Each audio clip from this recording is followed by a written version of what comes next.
जो new education policy है वो 29 जुलाई को 2020 में अनाउंस हुई थी। ठीक है, 29 जुलाई 2020 को अनाउंस हुई थी और MHRD के द्वारा, जिसका नाम अब एजुकेशन मिनिस्ट्री हो गया है। इसमें जो रिपोर्ट की थी जिस समिति में, उसके जो अध्यक्ष थे वो के कस्तूरी रंगन थे। वे कौन थे? के कस्तूरी रंगन थे। ठीक है, के कस्तूरी रंगन थे। तो जो न्यू एजुकेशन पॉलिसी है वो 29 जुलाई 2020 को अनाउंस की गई थी MHRD के द्वारा, जिसका नाम अब एजुकेशन मिनिस्ट्री हो गया है। और इसके समिति के जो अध्यक्ष थे वो के कस्तूरी रंगन थे। ठीक है, जो समिति के ने रिपोर्ट की थी उसके जो अध्यक्ष थे वो के कस्तूरी रंगन थे। ठीक है, ये जो पूरा डॉक्यूमेंट है, ये जो पॉलिसी क्या है, ये एक डॉक्यूमेंट है जिसमें कि एजुकेशन की नीतियां बताई गई हैं कि कैसा हमारा एजुकेशन सिस्टम होना चाहिए, क्या जो पहले जो सिस्टम था उसमें क्या क्या बदलाव करना है, कैसे कैसे करना है, कैसे इम्प्लीमेंट करना है, वो सब इस डॉक्यूमेंट में दिया गया है। ठीक है, तो इसमें हम देखेंगे इस पूरे जो डॉक्यूमेंट है इसको 4 पार्ट्स में डिवाइड किया गया है। पार्ट 1 स्कूल एजुकेशन, पार्ट 1 क्या है? स्कूल एजुकेशन है। Part 2 higher education, part 3 other key areas of focus, और फोर्थ पार्ट है मेकिंग इट हैपन। और हम टोटली देखें तो इसमें 27 चैप्टर्स हैं। 27 चैप्टर्स हैं। इन 27 चैप्टर्स को 4 पार्ट्स में डिवाइड किया गया है। ठीक है, पहले में स्कूल एजुकेशन के बारे में बताया गया है, यानी कि 12th तक का जो रहता है। उसके बाद हायर एजुकेशन, कॉलेज का। फिर उसके बाद जो अदर एरियाज होते हैं एजुकेशन के, अदर जो भी शिक्षा के क्षेत्र होते हैं उनके बारे में बताया गया। और फिर उसके बाद बताया गया कि कैसे कैसे इम्प्लीमेंट करना है, क्या क्या करना है। ठीक है,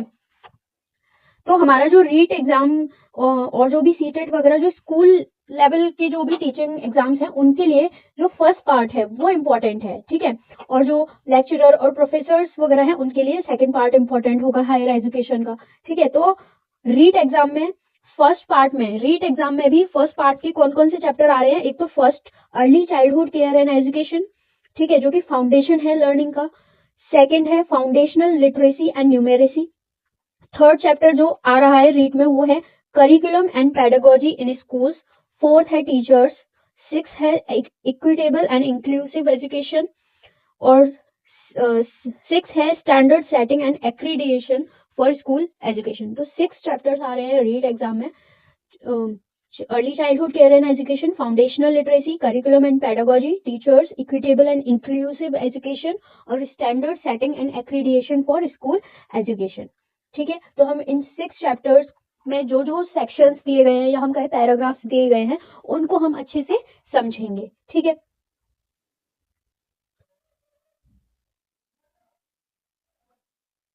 तो इंट्रोडक्शन का जो फर्स्ट पार्ट है, अभी हम इंट्रोडक्शन पर हैं, अभी हमने स्कूल एजुकेशन शुरू नहीं किया है। ठीक है, अभी जो ये जो पूरी पॉलिसी है इसका जो इंट्रोडक्शन दे रखा है कि इस पॉलिसी के बारे में, उसको हम अभी पढ़ रहे हैं। ठीक है, education is fundamental for achieving full human potential. Education जो है वो मौलिक है, जो मानव का जो पूरी क्षमता होती है, पूर्ण क्षमता जो होती है मानव की, उसको प्राप्त करने में डेवलपिंग एंड इक्विटेबल, एक समतापूर्ण जिसमें मतलब भेदभाव ना हो, सभी बराबर हो, and just society and promoting national development, मतलब कि एक भेदभाव रहित, एक समतापूर्ण उचित समाज विकसित करने में और मानव की पूर्ण क्षमता को विकसित करने में, और जिससे कि क्या होता है, राष्ट्र का विकास हो, उसको बढ़ावा देने में ये क्या है? एजुकेशन, यानी कि शिक्षा क्या है? मौलिक है। ठीक है, शिक्षा बेस है, शिक्षा मेन है। Providing universal access to quality education is the key to India's continued ascent, यानी कि जो गुणवत्तापूर्ण शिक्षा है, क्वालिटी एजुकेशन, गुणवत्तापूर्ण शिक्षा में सबके लिए क्या हो? गुणवत्तापूर्ण शिक्षा प्रदान की जाए, जिससे कि जो भारत आर्थिक दृष्टि and leadership on the global stage, मतलब बोल रहे हैं कि जो गुणवत्तापूर्ण शिक्षा है सभी के लिए गुणवत्तापूर्ण शिक्षा एक की है, जिससे कि जो इंडिया है, इंडिया आगे बढ़ेगा, किसमें आगे बढ़ेगा? Leadership on the global stage. Global stage पे जैसे बोलते हैं ना कि भारत विश्व गुरु था, तो उसी तरीके से सभी कंट्रीज का, सभी का ग्लोबली वैश्विक स्टेज पर एक लीडर बने इंडिया। ठीक है, in terms of economics growth, आर्थिक मामलों में आर्थिक वृद्धि से, सोशल जस्टिस सामाजिक न्याय पूर्णता से, इक्वालिटी, साइंटिफिक एडवांसमेंट है, नेशनल इंटीग्रेशन और कल्चरल प्रिजर्वेशन, यानी कि सामाजिक न्याय हो, आर्थिक वृद्धि हो, है, इक्वालिटी हो, वैज्ञानिक दृष्टिकोण से वैज्ञानिक उन्नति हो, राष्ट्रीय एकता हो और सांस्कृतिक जो हमारा कल्चर है उसके प्रिजर्व यानी कि उसका संरक्षण हो। इन सभी में हमारा जो देश है वो ग्लोबली यानी कि वैश्विक मंच पर नेतृत्व करे, लीडर बने वो। ठीक है, तो इन सभी का जो मौलिक है वो क्या है? शिक्षा है, और वो भी कैसी शिक्षा? गुणवत्तापूर्ण शिक्षा। ठीक है, universal high quality education is the best way forward for developing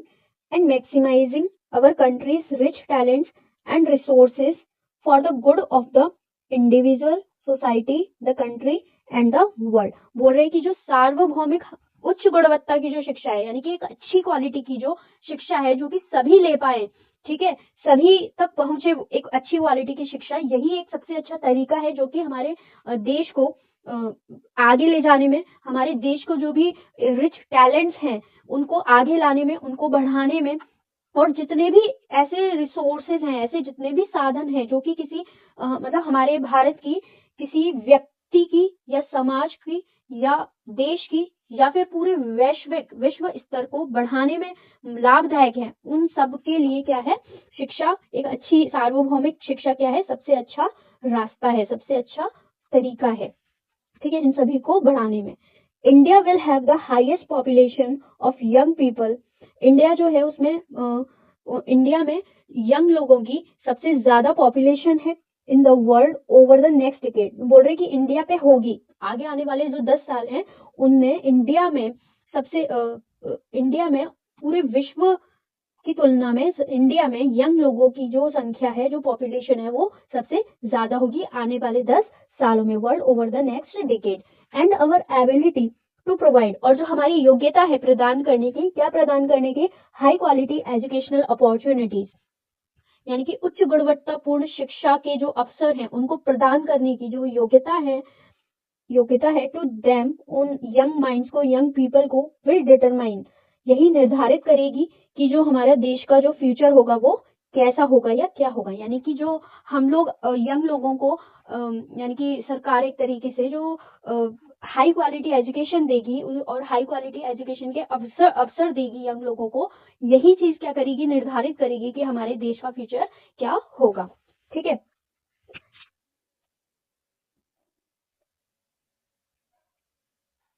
next है the global education development agenda reflected in the goal 4 SDG 4 of the 2030 Agenda for Sustainable Development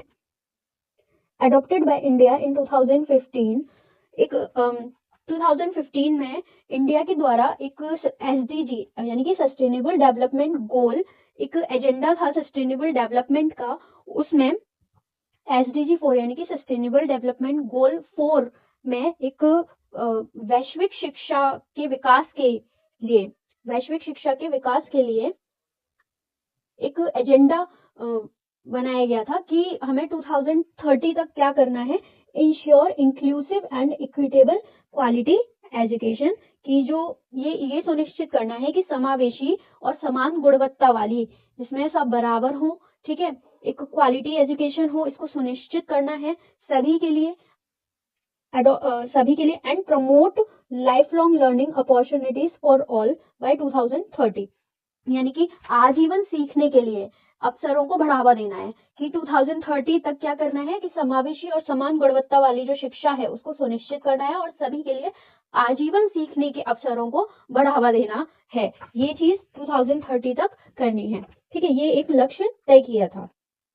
Such a lofty goal will require the entire education system। इस तरह के जो गोल है इसके लिए क्या आवश्यकता होगी कि जो पूरा एजुकेशन सिस्टम है टू बी रिकॉन्फ़िगर्ड, इसको एक आकार दिया जाए, एजुकेशन सिस्टम को आकार दिया जाए समर्थन देने के लिए और लर्निंग के लिए, and to force and support and foster learning, यानी कि पूरी जो एजुकेशन सिस्टम है उसको आकार देने के लिए, उसको समर्थन और बढ़ावा देने के लिए इसको सीखा जाए, so that all of the critical targets and goals SDGs of the 2030 agenda for sustainable development can be achieve, ताकि जो सस्टेनेबल डेवलपमेंट के जो एजेंडा था, ठीक है, 2030 तक के जो भी गोल्स टारगेट्स थे वो सभी पूरे हो सके, ठीक है। तो उसके लिए क्या करना था, उसके लिए जो पूरा एजुकेशन सिस्टम है उसको एक आकार देना था, ठीक है, उसको आकार देना था फिर से, ताकि समर्थन मिले सीखने में। The world is undergoing rapid changes in the knowledge landscape, जो वर्ल्ड है, जो कि नॉलेज के एरिया में, ज्ञान के परिदृश्य में दुनिया में तेजी से बदलाव हो रहा है, ठीक है, with various dramatic scientific and technological advances, जिसमें विभिन्न नाटकीय, वैज्ञानिक और तकनीकी प्रगति हो रही है,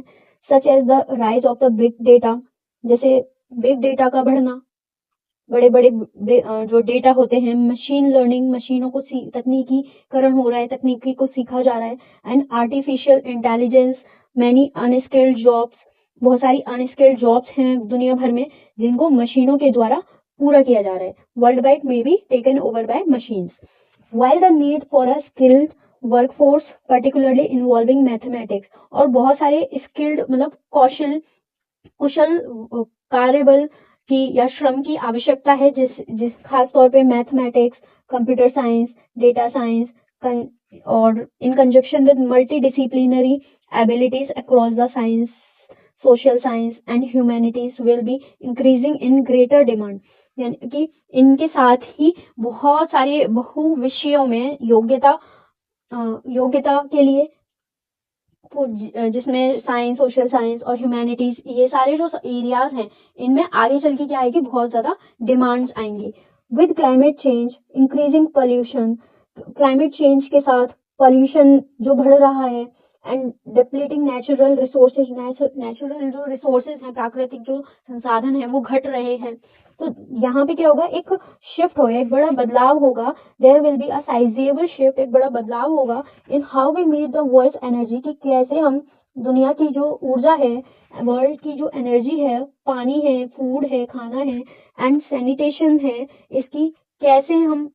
मतलब इसमें एक शिफ्ट होगा कि कैसे हम इन आवश्यकताओं को पूरा करेंगे, खाने की, पीने की, ऊर्जा की, कैसे हम इन आवश्यकताओं को पूरा करेंगे आगे चल के, again resulting in the need for new skilled level, और परिणाम स्वरूप जब हमें इनकी आवश्यकता होगी तो हमें कार्य करने वालों की भी आवश्यकता होगी, ठीक है, पर खास तौर पे biology, chemistry, physics, agriculture, climate science and social science, in areas में खास तौर पे आवश्यकता होगी कुशल की या श्रम बल की। The growing emergence of the epidemics and pandemics will also call for collaborative research in infectious disease management and development of vaccines, कि जो महामारी वगैरह हैं, ये जो बढ़ रही हैं वैश्विक स्तर पर, इसमें भी एक वो चलेगा, अनुसंधान, रिसर्च चलेगी, रिसर्च की आवश्यकता होगी वैक्सीन्स को बनाने में, और इसी के परिणाम स्वरूप जो सोशल इश्यूज जो बढ़ रहे हैं, social issues heightens the need for multi disciplinary learning, तो बहुत सारे जो सोशल इश्यूज जो बढ़ रहे हैं, इनसे क्या होगा कि बहु क्षेत्रों में सीखने की आवश्यकता पैदा होगी, ठीक है। There will be a growing demand for humanities and art, और आगे चल के ह्यूमैनिटीज और आर्ट के क्षेत्र में भी जो डिमांड है वो बढ़ेगी, एज इंडिया मूव्स टुवर्ड्स, क्योंकि जो इंडिया है वो बढ़ रहा है towards becoming a developed country, विकसित देश बनने की तरफ बढ़ रहा है, as well as among the 3 largest economies in the world, और साथ ही साथ जो 3 सबसे बड़े आर्थिक जो देश होते हैं, सबसे बड़ी आर्थिक जो देश हैं, उनमें से एक बनने जा रहा है, तो ऐसे में जो ह्यूमैनिटीज और आर्ट के जो क्षेत्र हैं उनमें क्या है, आगे चल के डिमांड बढ़ेगी, ठीक है।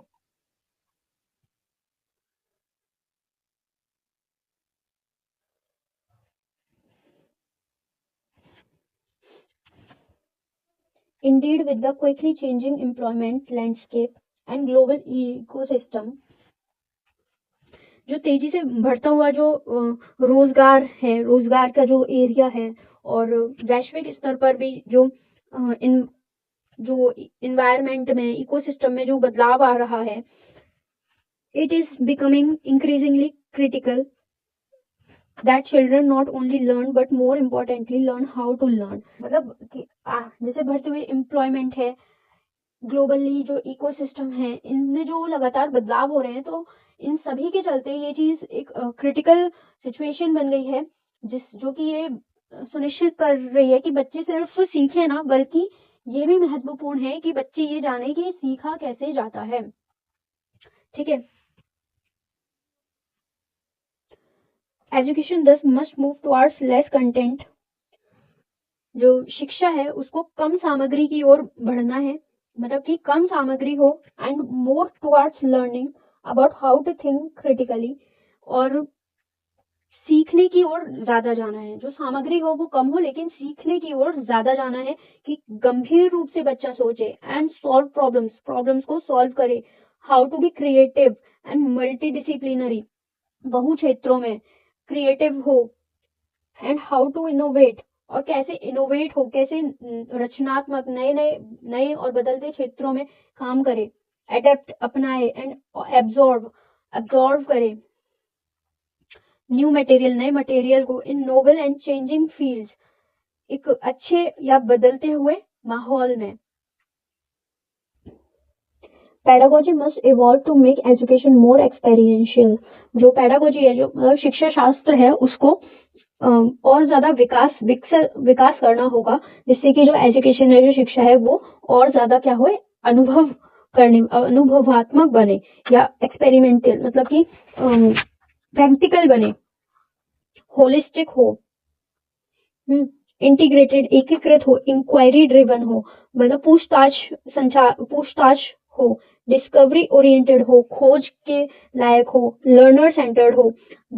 शिक्षार्थी केंद्रित हो, डिस्कशन बेस्ड हो, डिस्कशन पर आधारित हो, चर्चा आधारित हो, फ्लेक्सिबल, लचीली हो, एंड ऑफ कोर्स एंजॉयबल हो। यानी कि जो शिक्षा शास्त्र है उसको और ज्यादा विकसित करने की आवश्यकता है, जिससे कि जो शिक्षा है वो प्रैक्टिकल बने, अनुभव और अच्छे से हो सके। ठीक है, होलिस्टिक हो, इंटीग्रेटेड, इंक्वायरी, पूछताछ कर सके हम, डिस्कवरी ओरिएंटेड हो, खोज करने में मदद मिले जिससे, लर्नर सेंटर्ड हो, शिक्षार्थी केंद्रित हो, डिस्कशन बेस्ड हो, चर्चा पर आधारित हो, जिसमें चर्चा की जानी चाहिए, ऐसा नहीं कि केवल पढ़ा दिया, रट्टा मार दिया, रोट लर्निंग ना हो। ठीक है, फ्लेक्सिबल हो, लचीली हो, एंड ऑफ कोर्स एंजॉयबल भी हो। ठीक है, the curriculum must include basic arts. जो करिकुलम है उसमें बेसिक आर्ट्स हो, क्राफ्ट्स हो, ह्यूमैनिटीज हो, गेम्स हो, स्पोर्ट्स हो,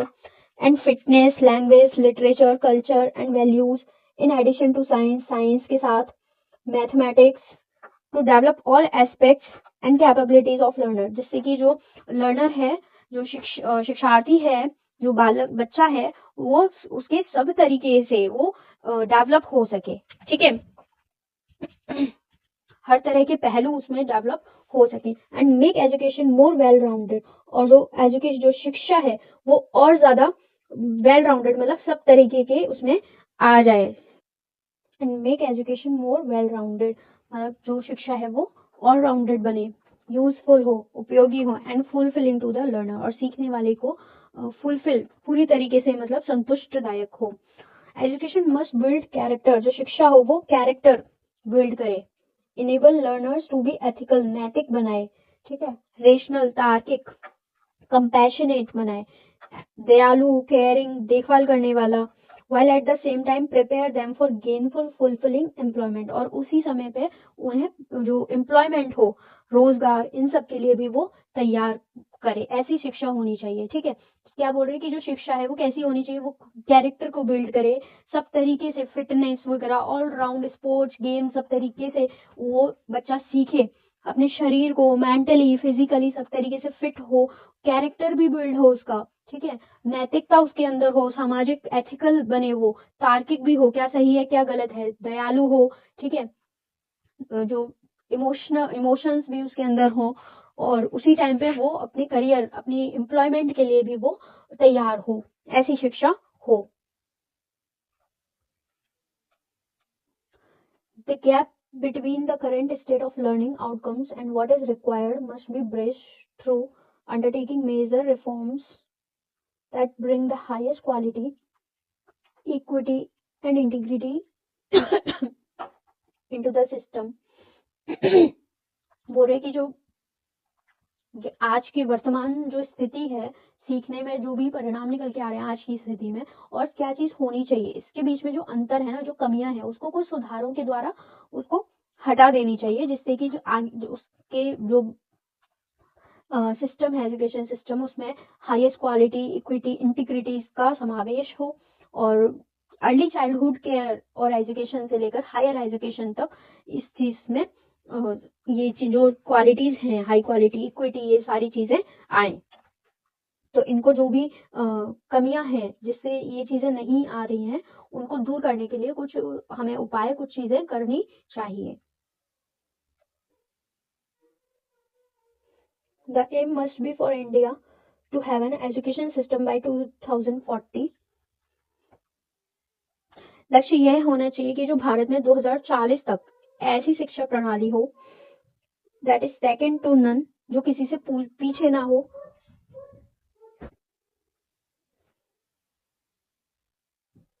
with equitable access to the highest quality education, जिसमें सभी की समग्र रूप से पहुंच हो शिक्षा में, हाई क्वालिटी शिक्षा में पहुंच हो सभी की, for all learners regardless of social and economic background. सभी तरीके के जो भी लोग हैं सोसाइटी के, जिसमें कोई भेदभाव ना हो, सभी तरह के लोगों को एक हाई क्वालिटी एजुकेशन में पहुंच होनी चाहिए। 2040 तक ये एम होना चाहिए एजुकेशन सिस्टम में। This National Education Policy 2020 is the first education policy of the 21st century. ये जो 2020 की न्यू नेशनल एजुकेशन पॉलिसी है, ये पहली एजुकेशन पॉलिसी है 21st सेंचुरी की, and aims to address the many growing developmental imperatives for our country. और इसका जो उद्देश्य है वो हमारे देश की कई जो बढ़ती हुई विकासात्मक जो जरूरतें हैं उनको संबोधित करना है। This policy purposes the revision and revamping of all the aspects of the education structure. ये जो पॉलिसी है इसका क्या उद्देश्य है कि जो भी एजुकेशन स्ट्रक्चर है उसके सभी पहलुओं को एक बार देखे, रिवाइज करे, उनमें जो भी कमियां हैं, खामियां हैं, उनको दूर करे, ठीक है, इंक्लूडिंग इट्स रेगुलेशन, उसके जो रेगुलेशन है किस तरीके से उसको किया जा रहा है, and governance to create a new system that is aligned with the aspirational goals of 21st century. जो भी इसमें किस तरीके से शासन किया जा रहा है, कैसी संरचना है, उन सभी पहलुओं में सुधार करे, ठीक है, जिससे कि जो 21st सेंचुरी के जो गोल हैं एजुकेशन में उनको कवर कर सके हमारी जो एजुकेशन सिस्टम है, इंक्लूडिंग SDG 4, चाहे वो सस्टेनेबल डेवलपमेंट गोल 4 हो, while building upon India's tradition and value system, चाहे जो इंडिया का जो परंपराएं हैं और वैल्यूज हैं इंडिया की, उनको बिल्ड करें। The national education policy lays particular emphasis on the development of the creative potential of each individual, क्योंकि जो राष्ट्रीय शिक्षा नीति है वो सभी जो भी व्यक्ति हैं, सभी व्यक्तियों की रचनात्मक क्षमता पर विशेष जोर दे। It is based on the principle that education must develop. ये इस सिद्धांत पर आधारित है कि जो शिक्षा है वो सिर्फ must develop not only cognitive capacities, जो सिर्फ संज्ञानात्मक जो योग्यताएं हैं सिर्फ उनका विकास ना करे, बोथ द फाउंडेशनल कैपेसिटीज, बल्कि जो फाउंडेशनल कैपेसिटीज होती हैं, संज्ञानात्मक क्षमताओं के साथ साथ जो समस्या समाधान है, जो बुनियादी जो जरूरतें हैं, योग्यता है, जैसे लिटरेसी, पढ़ना लिखना, न्यूमेरेसी, संख्याओं का ज्ञान, नंबर का ज्ञान, हायर ऑर्डर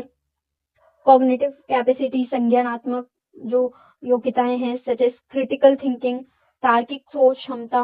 प्रॉब्लम सॉल्विंग, समस्या समाधान, ये सारी चीजों का भी विकास करे जो शिक्षा है। सामाजिक, एथिकल, नैतिक, इमोशनल, भावात्मक, इन सभी का भी विकास करे। ठीक है।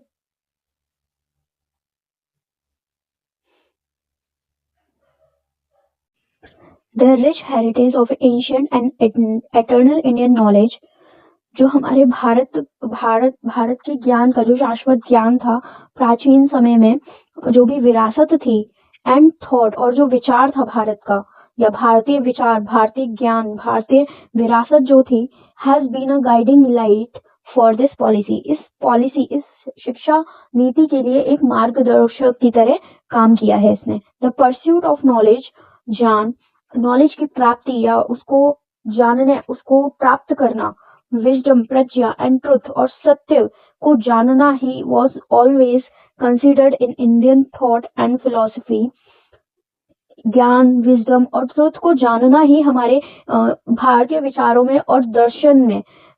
हमेशा माना जाता था एज द हाईएस्ट ह्यूमन गोल, सबसे ऊंचा लक्ष्य। यानी कि जो भारतीय जो विचार थे, दर्शन शास्त्र थे, उनमें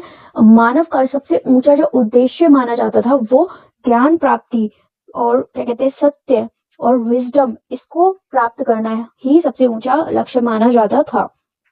the aim of education in ancient India, प्राचीन भारत में जो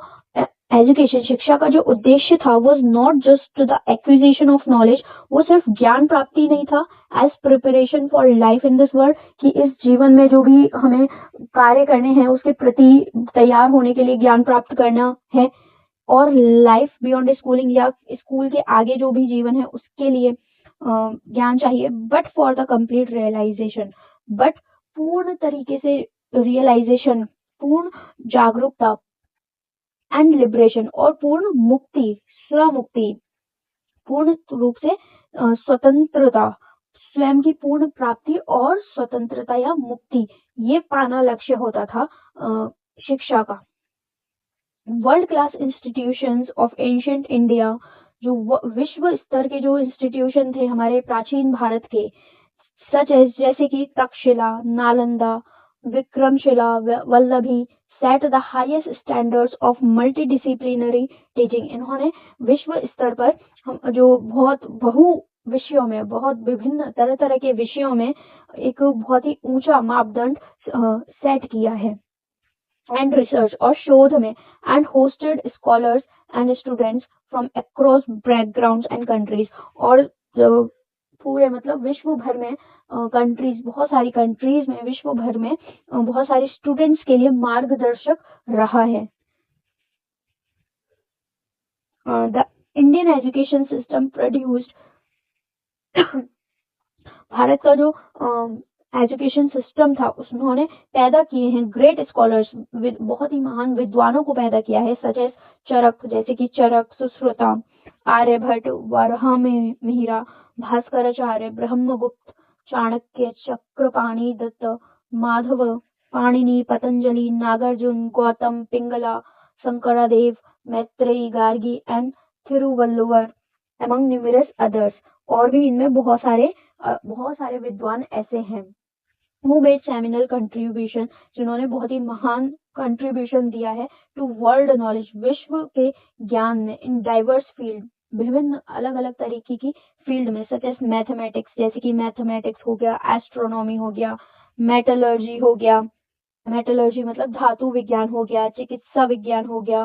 सर्जरी हो गई, है ना, सिविल इंजीनियरिंग, आर्किटेक्चर हो गया, शिप बिल्डिंग, जहाज निर्माण, नेविगेशन, योग में फाइन आर्ट्स, चेस, और बहुत सारे ऐसे विषय हैं, ऐसे क्षेत्र हैं जहाँ पे भारत के ये जो विश्व स्तरीय इंस्टीट्यूट्स थे, इन्होंने ऐसे विद्वानों को पैदा किया है या बनाया है। Indian culture and philosophy, Bharat का जो कल्चर है, भारत की जो संस्कृति है और दर्शन है, have had a strong influence on the world, इन्होंने पूरे वर्ल्ड पर बहुत ही गहरा छाप छोड़ा है या प्रभाव छोड़ा है। दीज रिच लेगेसीज, ये जो भी समृद्ध विरासतें हैं, टू वर्ल्ड हेरिटेज में, विश्व विरासतों में, must not only B nurtured and preserve, इनको ना सिर्फ पोषण या संरक्षण करना चाहिए, भावी पीढ़ियों के लिए, पोस्टेरिटी मीन्स भावी पीढ़ियों के लिए, बट ऑल्सो रिसर्च, पर इन पर शोध भी करना चाहिए, इनको बढ़ावा देना चाहिए, and put to new uses through our education system, और हमारे एजुकेशन सिस्टम के थ्रू, एजुकेशन सिस्टम के माध्यम से नए उपयोग में लाना चाहिए। इन जो भी ये विरासतें हैं, जो ज्ञान है, इन सभी को नए उपयोग में लाना चाहिए।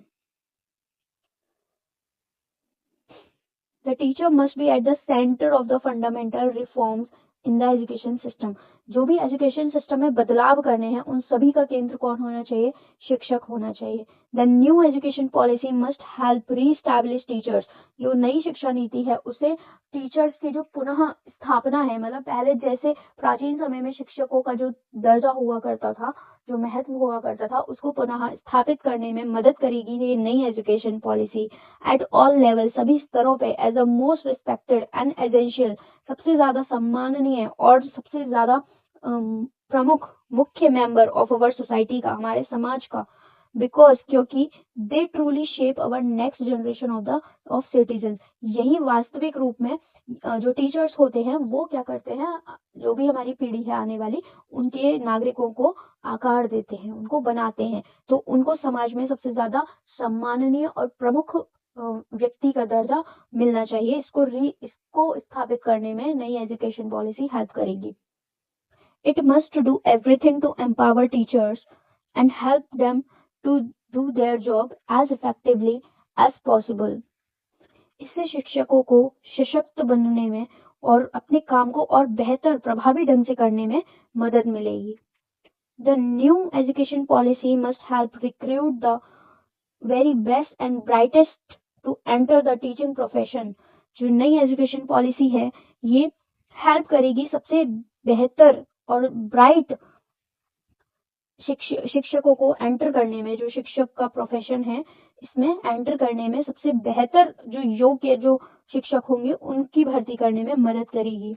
एट ऑल लेवल, सभी स्तरों पे, बाय इंश्योरिंग लिवलीहुड, ये सुनिश्चित करते हुए कि उनकी जो आजीविका है, सम्मान है, डिग्निटी है और ऑटोनॉमी है, जो भी उनकी क्या कहते हैं, आजीविका है, सम्मान है, प्रतिष्ठा है, स्वायत्तता है, इनको सुनिश्चित करते हुए उनको उनकी भर्ती करेगी। while also instilling in the system basic methods of quality control and accountability. साथ ही सिस्टम में गुणवत्ता नियंत्रण और जवाबदेही की बुनियाद, जो बेसिक मेथड्स हैं, इनको भी स्थापित करने में मदद करेगी। The new education policy must provide to all students. जो नई एजुकेशन पॉलिसी है वो प्रोवाइड करेगी सभी स्टूडेंट्स को, irrespective of their place of residence, चाहे वो कहीं के भी रहने वाले हो, क्वालिटी एजुकेशन, एक गुणवत्तापूर्ण शिक्षा और शिक्षा का प्रणाली प्रदान करेगी, with particular focus on historical marginalised, disadvantaged and under represented groups. जो ऐसे लोग हैं जो हिस्टोरिकली और इकोनॉमिकली जो पिछड़े हुए जो बच्चे हैं या किसी भी कारणवश, उनको भी उन पे विशेष तौर पे फोकस करेगी। Education is great leveller and is the best tool for achieving economic and social mobility. जो शिक्षा है वो एक ग्रेट लेवलर है, सबसे बेस्ट टूल है प्राप्त करने में आर्थिक और सामाजिक गतिशीलता को प्राप्त करने में, समावेशन, बराबरी, समता। Initiatives must be in place, जो नवाचार है वो होने चाहिए, ये सुनिश्चित करने के लिए कि जो सभी स्टूडेंट्स हैं इन ग्रुप्स से, डिस्पाइट इनहेरेंट ऑब्स्टिकल, चाहे कोई भी ऑब्स्टिकल आए, बीच में रुकावट आए, इनको प्रोवाइड करना चाहिए वेरियस टारगेटेड अपॉर्चुनिटीज, बहुत सारे अवसर इनको देने चाहिए, जिससे कि to enter and excel in the education system, जिससे कि ये लोग जो एजुकेशन सिस्टम है उसमें पहुंच बना सके और उत्कृष्टता, अपने आप को मतलब बहुत बेहतर कर सकें शिक्षा के क्षेत्र में।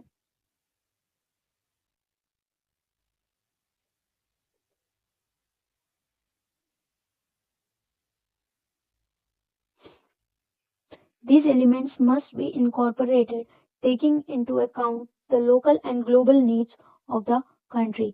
ये जो तत्व हैं, इन तत्वों को देश की स्थानीय, लोकल और ग्लोबल नीड्स को ध्यान में रखते हुए and with respect for and difference to its rich diversity and culture, और जो भी इसकी समृद्ध विविधता है, भारत की जो विविधताएं हैं, संस्कृति है, कल्चर है, उनके प्रति सम्मान को भी शामिल किया जाना चाहिए। Instilling knowledge of India, Bharat का जो ज्ञान है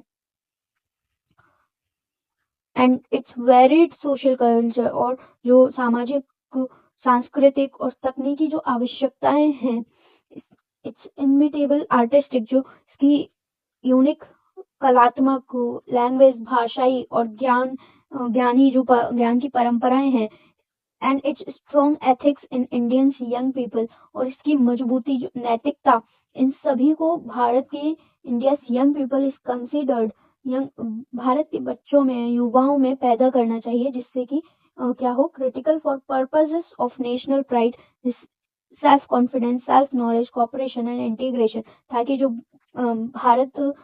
राष्ट्र की जो गौरव, आत्मविश्वास, आत्मज्ञान, इन सभी के उद्देश्यों के लिए ये इन सबको करना चाहिए, इन सभी को करना चाहिए कि जो भारतीय जो ज्ञान है, परंपराएं हैं, भाषाई है, कलाएं हैं, संस्कृति है, इन सबको शिक्षा में शामिल करना चाहिए, जिससे कि राष्ट्र का सम्मान, इंटीग्रेशन, ये सब विकसित हो।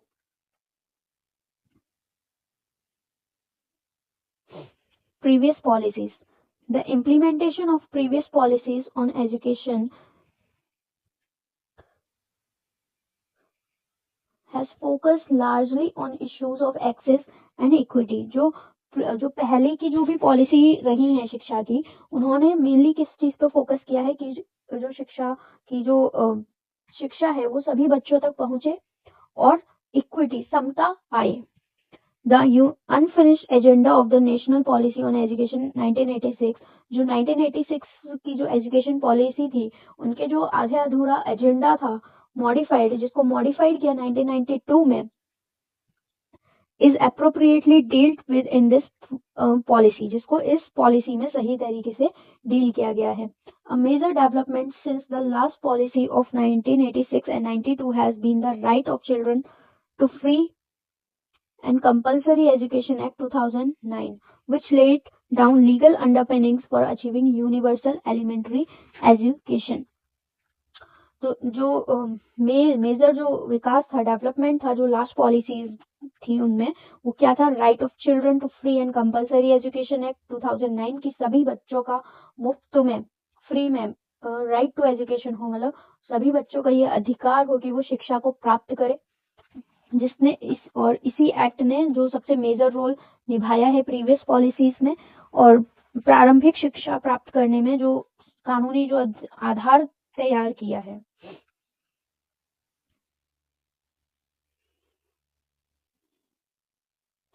The purpose of the education system is to develop good human beings. जो उद्देश्य है एजुकेशन सिस्टम का वो अच्छे नागरिकों का विकास करना हो है, capable of rational thought and action, सही तार्किक सोच और कार्य क्षमता वाले लोगों को योग्य बनाना, possessing compassion and empathy, दया और सहानुभूति रखना, साहस हो, लचीलापन हो, साइंटिफिक टेम्पर हो, वैज्ञानिक सोच विचार हो, क्रिएटिव इमेजिनेशन हो, रचनात्मक हो, with sound ethical moorings and values, नैतिकतापूर्ण हो, नैतिक हो व्यक्ति सामाजिक तौर पे। It aims at producing engaged, productive and contributing citizens for building an equitable, inclusive and plural society as envisaged by our constitution. और जो भी एक हमारे संविधान की जो परिकल्पना रही है कि एक समतापूर्ण, समावेशी, बहुलवादी समाज के निर्माण के लिए संलग्न रहे वो व्यक्ति, है ना, वो कार्य करे, प्रोडक्टिव हो, उसका कार्य उत्पादकशील हो, ऐसा योगदान करने वाले नागरिकों को निर्माण करना है नई एजुकेशन पॉलिसी का उद्देश्य। A good education system is one in which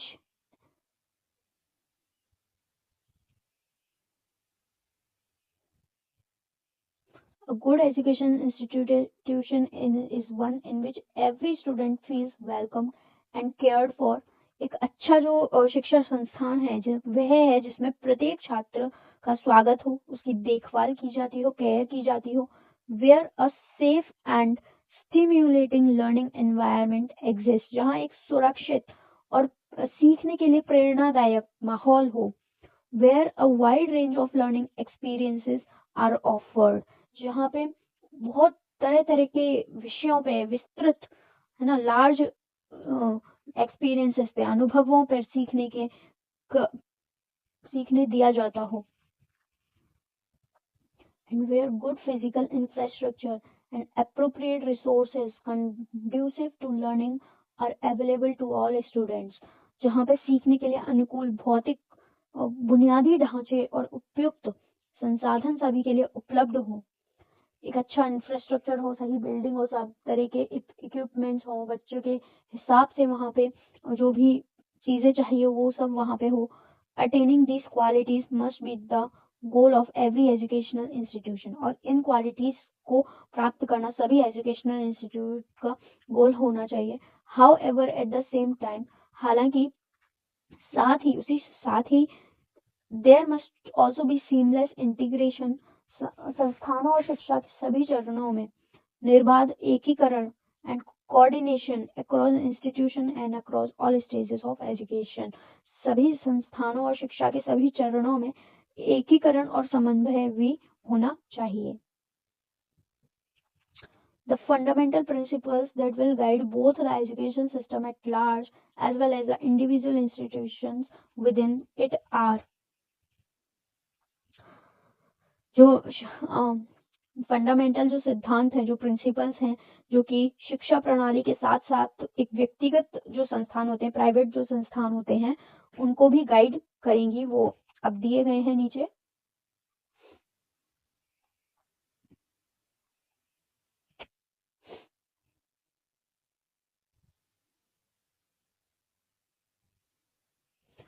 Recognizing, identifying and fostering the unique capabilities of each student, हर बच्चे की जो उसकी यूनिक कैपेबिलिटी है उसको पहचानना, जानना और उसको बढ़ावा देना।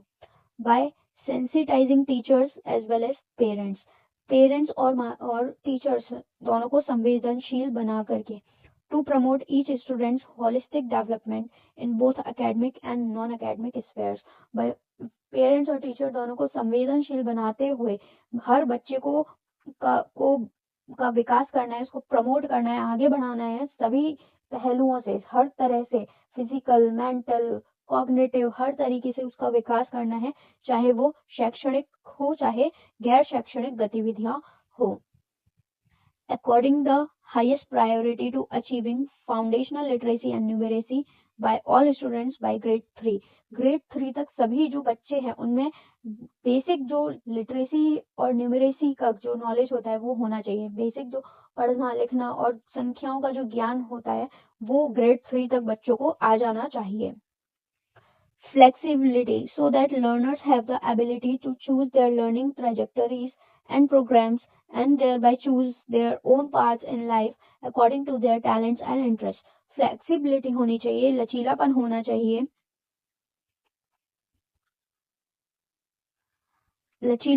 चाहिए, जिससे कि जो बच्चे हैं वो अपने खुद के इंटरेस्ट को, जिसमें भी उन्हें इंटरेस्ट है वो सिलेक्ट कर सकें और उसके अनुसार अपने टैलेंट और इंटरेस्ट के अनुसार अपने जो लाइफ है उसके पाथ, अपने जो मार्ग है अपने मार्ग को चुन सकें। No hard separation between arts and sciences, कोई भी ऐसा हार्ड, जैसे पहले रूल हुआ करता था कि आर्ट्स के बच्चे ये करेंगे, साइंस के बच्चे ये करेंगे या ये पढ़ेंगे, ऐसा कोई हार्ड रूल नहीं होगा, है ना। जो बच्चा जो चाहे वो सब्जेक्ट पढ़ सकता है। Between curricular and extra curricular, जो भी पाठ्यचर्या होती है या जो एक्स्ट्रा पाठ्यचर्या होती है या एक्टिविटीज होती हैं, between vocational and academic streams etcetera, इन सभी में कोई भी कुछ भी पढ़ सकते हैं बच्चे। In order to eliminate harmful hierarchies among and silos between different areas of learning, भी सीखने के विभिन्न क्षेत्र थे उनके बीच में जो भी ये हार्मफुल जिस तरीके से चल रहा था उन सबको खत्म करना है, जिससे कि कला और विज्ञान के बीच पाठ्यचर्या है या और गतिविधियां हैं इनके बीच में, व्यावसायिक या शैक्षणिक जो भी गतिविधियां हैं इनके बीच में कोई भी कठोर सेपरेशन नहीं होना चाहिए कि आप ये कर सकते हो या ये कर सकते हो, आपने अगर ये किया है तो आप ये जॉब कर सकते हो, ऐसा कुछ नहीं है। अपने टैलेंट, इंटरेस्ट और खूबियों से जो व्यक्ति जो बच्चा जो करना चाहे वो कर सकता है। Multidisciplinary and holistic education across the sciences, social science, arts, humanities, sports, and multidisciplinary world in order to ensure the unity and the integrity of all knowledge. जो क्योंकि बहुविषयक हैं, बहुत सारे विषय हैं और इन सभी में जैसे science, social science, arts, humanities, ये बहुत सारे मतलब डिसिप्लिनरी हैं। इन सभी में क्या होनी चाहिए? यूनिटी होनी चाहिए और इंटीग्रिटी होनी चाहिए। Emphasis on conceptual understanding rather than rote learning and learning for exams. सिर्फ रट्टा मारकर परीक्षा देने के लिए या फिर जो केवल परीक्षाओं के लिए सीखने पर जोर नहीं देना है, बल्कि जो कॉन्सेप्चुअल अंडरस्टैंडिंग है, जो समझ करके सीखने पर जोर देना है। क्रिएटिविटी एंड क्रिटिकल थिंकिंग, रचनात्मकता और आलोचनात्मक विचार to encourage logical decision making, जो कि बढ़ावा देगी एक तार्किक निर्णय लेने की क्षमता को और इनोवेशन को। Ethics and human and constitutional values,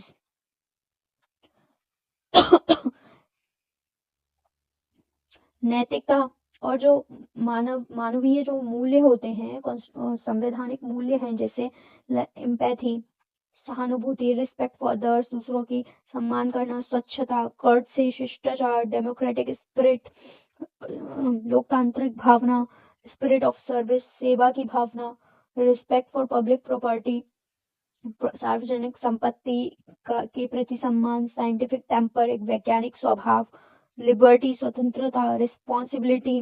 जिम्मेदारी, प्लूरलिज्म, बहुलवाद, इक्वलिटी एंड जस्टिस, समानता और न्याय। इन सभी की जो वैल्यूज हैं, जो मूल्य हैं, इन सब की भावना जो भी बच्चा है या जो यंग माइंड है, जो जिसका विकास करना है हमें मानवों का, वो उनमें ये सब होना चाहिए। Promoting multilingualism and the power of language in teaching and learning. सीखने और सिखाने के लिए बहुशिक्षाओं या जिसको हम कहें बहुशिक्षा, अलग अलग भाषाओं का और भाषा की जो शक्ति है उसको बढ़ावा देना है। Life skills such as communication, cooperation, team work and resilience, इन सबको बढ़ावा देना है, जैसे कि सहयोग, टीम वर्क, संचार, एक दूसरे से कम्युनिकेट करना, लचीलापन, ये जीवन के कौशल हैं, इनको ये भी उनमें इन पर ध्यान देना है शिक्षा में। Focus on regular formative assessment for learning rather than summative assessment. जो summative assessment है उस पर ध्यान न देने के बजाय नियमित जो formative assessment होते हैं उन पर देने पर ध्यान देना है। यानी कि जो रेगुलर असेसमेंट होते हैं बच्चे के, उस पर ध्यान देना है, ना कि जो समेटिव असेसमेंट जो साल के अंत में होते हैं उन पर ध्यान देना है ज़्यादा, जो कि that encourages today's coaching culture, जो कि जो समेटिव असेसमेंट होते हैं उससे क्या होता है, जो कोचिंग कल्चर का जो माहौल है वो विकसित होता है।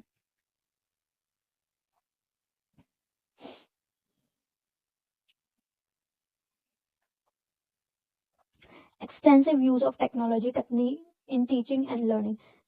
सीखने और सिखाने में तकनीकी है उसको बढ़ावा देना है। रिमूविंग लैंग्वेज बैरियर्स, जो भाषा को समझने के जो बैरियर्स आते हैं उनको हटाना है। इंक्रीजिंग एक्सेस फॉर दिव्यांग स्टूडेंट्स, जो देख नहीं सकते, जो दिव्यांग स्टूडेंट्स होते हैं उनको भी बढ़ाना है, उनको भी तकनीकी और शिक्षा से जोड़ना है उनको। And educational planning and management, और जो शिक्षा का योजना बनानी है, प्रबंधन करना है, जिससे कि दिव्यांग छात्रों तक भी शिक्षा और तकनीकी पहुंचे। Respect for diversity and respect for the local context, जो विविधता है हमारे देश में विविधता है या डिफरेंट एरियाज हैं, और या जो स्थानीय जो संदर्भ है उनका भी सम्मान करना है। इन ऑल करिकुलम, सभी पाठ्यचर्या में, शिक्षा शास्त्र में, पॉलिसी में हमेशा ये ध्यान देना है कि जो एजुकेशन है वो क्या है, कॉन्करेंट सब्जेक्ट है, एक समवर्ती विषय है। फुल इक्विटी एंड इंक्लूजन, समता और समावेशन, as a cornerstone of all educational decisions to ensure that all students are able to thrive in the education system. जो जितने भी शैक्षिक डिसीजंस हैं उनकी जो आधारशिला है वो पूर्ण समानता यानी कि सभी के लिए होनी चाहिए और समावेशन होना चाहिए उसमें। Synergy in curriculum across all levels of education, from early childhood care and education to school education to higher education. जो प्रारंभिक शिक्षा है यानी कि बच्चे की जो शुरुआती जो टाइम होता है, 3 साल से लेकर के फर्स्ट क्लास तक, फिर जो स्कूल एजुकेशन है, स्कूल एजुकेशन 12th तक, तब से लेकर के फिर हायर एजुकेशन तक, इनमें एक तालमेल होना चाहिए। सभी चरणों में, सभी स्तरों में एक तालमेल होना चाहिए। Teachers and faculty as the heart of learning process. जो भी टीचर्स हैं या जो फैकल्टी है वो सीखने के जो प्रोसेस है उसका केंद्र होना चाहिए। Their recruitment, continuous professional development, इनकी जो भर्तियां हैं और इनका जो भी प्रोफेशनल डेवलपमेंट है, विकास है, निरंतर जो इनका विकास करना है इन्हीं टीचर्स का। Positive working environment and service conditions, इनके लिए एक पॉजिटिव वर्किंग एनवायरनमेंट होना चाहिए, इनका कंटिन्यूस निरंतर प्रोफेशनल विकास होना चाहिए इनका, और भर्ती होनी चाहिए इनकी।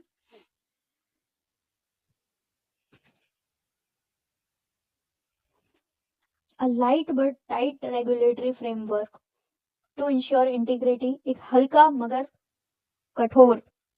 नियमित एक फ्रेमवर्क है ये, जो कि ये सुनिश्चित करता है कि एकीकरण हो, ट्रांसपेरेंसी, पारदर्शिता हो, रिसोर्स साधन हो पूर्ण रूप से ऑफ द एजुकेशन सिस्टम के through audit and public disclosure, जो ऑडिट और सार्वजनिक जो प्रकटीकरण है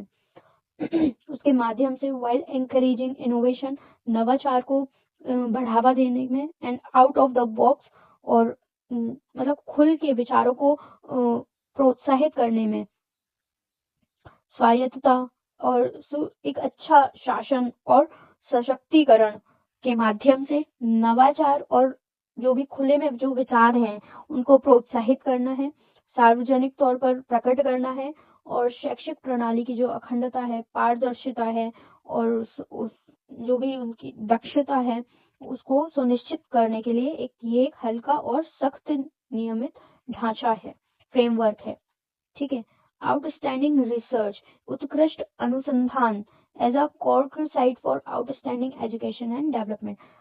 जो एक उत्कृष्ट शोध है वो क्या है, एक तरह से एक शर्त है किसकी, एक बेहतर, एक उत्कृष्ट एजुकेशन के विकास की, शिक्षा के विकास की। Continuous review of progress based on sustained research, शैक्षिक विशेषज्ञों द्वारा निरंतर अनुसंधान, and regular assessment bye educational experts, और नियमित मूल्यांकन के आधार पर इसकी निरंतर समीक्षा होगी।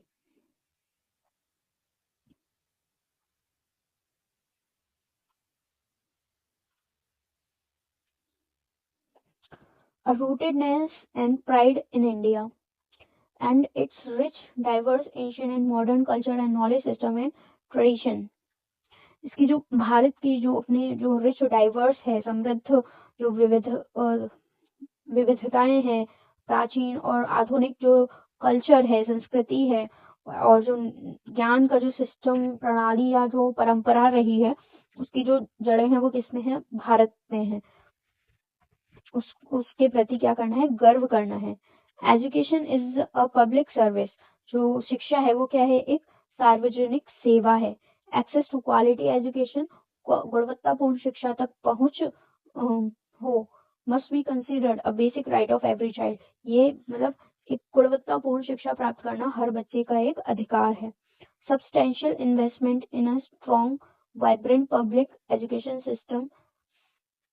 एक मजबूत जीवंत सार्वजनिक शिक्षा प्रणाली के साथ साथ एज वेल एज साथ साथ the encouragement and facilitation of true philanthropic, एक सच्चा परोपकारी निजी प्राइवेट एंड कम्युनिटी पार्टिसिपेशन, सामूहिक भागीदारी को भी बढ़ावा देना है।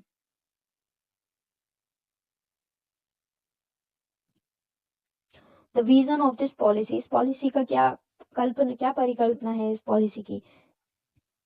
दिस नेशनल एजुकेशन पॉलिसी इनविजन्स, जो नेशनल एजुकेशन पॉलिसी है ये परिकल्पना करती है एन एजुकेशन सिस्टम, एक एजुकेशन सिस्टम की रूटेड इन इंडियन इथोस, जो कि हमारे पहले भारत में जो जड़ें थी उस तरीके से, दैट कंट्रीब्यूट्स, जो सीधे सीधे कंट्रीब्यूट करता है डायरेक्टली टू ट्रांसफॉर्मिंग इंडिया को बदलने में, जो कि दैट इज भारत है, sustainably into an equitable and vibrant knowledge society, एक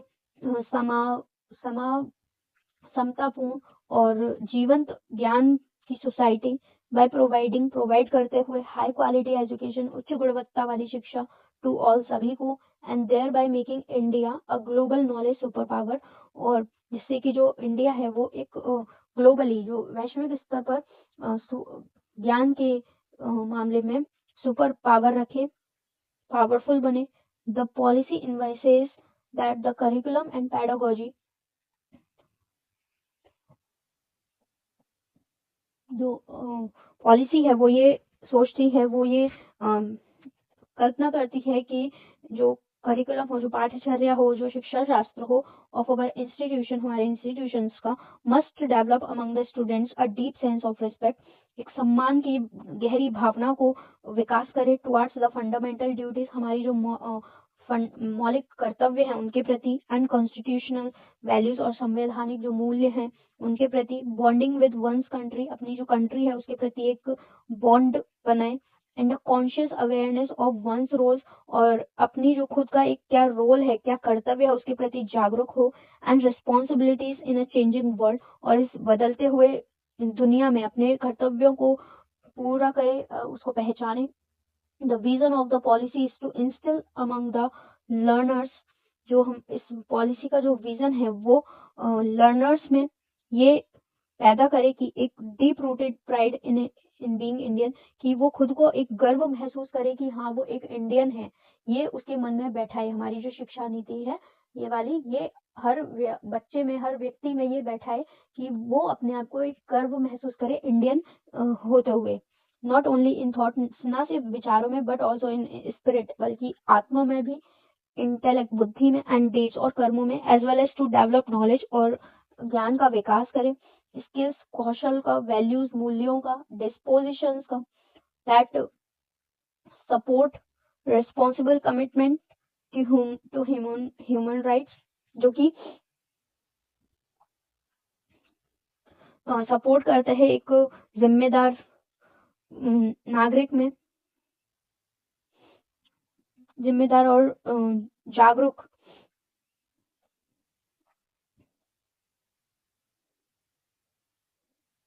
नागरिक बनने में, जो कि sustainable development and living and global wellbeing, thereby reflecting a truly global citizen, क्योंकि मानव अधिकारों, सतत विकास और जीवन के वैश्विक कल्याण के प्रति जिम्मेदार प्रतिबद्धता, जिससे वास्तव में वो एक वैश्विक नागरिक का, उससे पता चलता है कि हाँ वो वैश्विक नागरिक है।